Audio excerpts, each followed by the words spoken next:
Hello everyone, and welcome to Fat 50 and Running a Marathon, a channel dedicated to health, diet, fitness, and goal achievement. I'm your humble host, Topher, and I hope you'll like this video, subscribe to the channel, and most importantly, I hope you'll share your thoughts, opinions, and relatable stories in the comments section. This is the Thick or Thin Thursday video for the 5th of September, 2024. So, first let's address the first issue.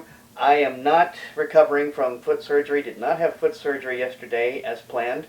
I'm not going to go into the specifics of why that didn't happen because it would just make me angry again.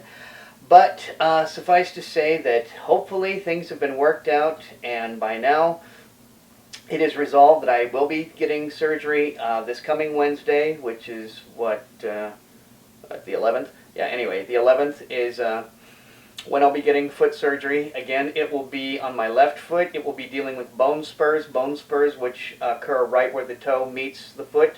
I'm going to actually have my foot shaved. Part of the foot, the bone is actually going to be shaved down. Not my foot, my bone is going to be shaved down some. There's going to be metal rods in it. You know, I'll do my best to explain it when next week after it happens.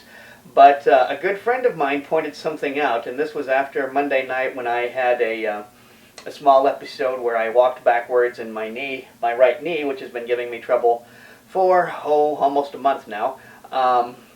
Gave me some more trouble, and my friend Heidi said to me, you know, if you have a right knee that's going out and a left foot that's being worked on, maybe that's not the best. And she's right, it isn't, but I've got to take advantage of this opportunity. We've been doing this since February, okay? Since February is when I first started this whole process of trying to get surgery on my feet. So maybe it just means I'm going to be down a little bit longer to make sure that my knee doesn't give out while my foot is recovering. I don't know, but suffice to say, that's what I'm up against, and I have to move forward. I've got to move forward. Been working on knee videos. I will put a link to the one that I've been using in particular. There's one that, out of all the videos that I linked last time, one of a mother and daughter team who are doing very low impact knee exercises, and that's what I'm working on now. The plan is to eventually do more sets of the same, but again, you know, after Wednesday, it's kind of hard to say what I'm going to be able to do, so we're just going to have to see what works with the foot in a boot and how else I can do all these other things, but I still feel like there's got to be some knee exercises I can be doing during that time.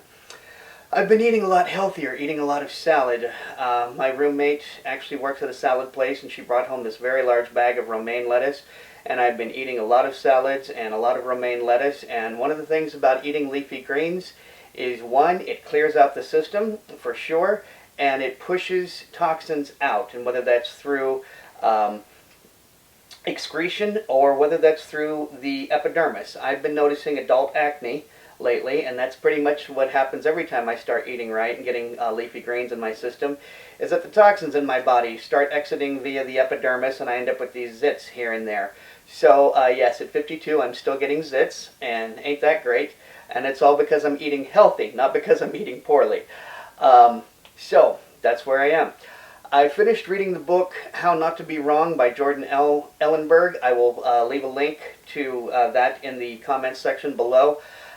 It's a great book. It's a very long book. It's an interesting book, and it's about probabilities and math and risk assessment and figuring out what the risks are for moving forward with something, whether those risks be financial or time or effort or what have you. I've got to admit, though, that I got to say at least 80% of the book went right over my head, and so I'm going to explain. So I'm going to talk a little bit more about the book, and then I'm going to probably pose this week's question.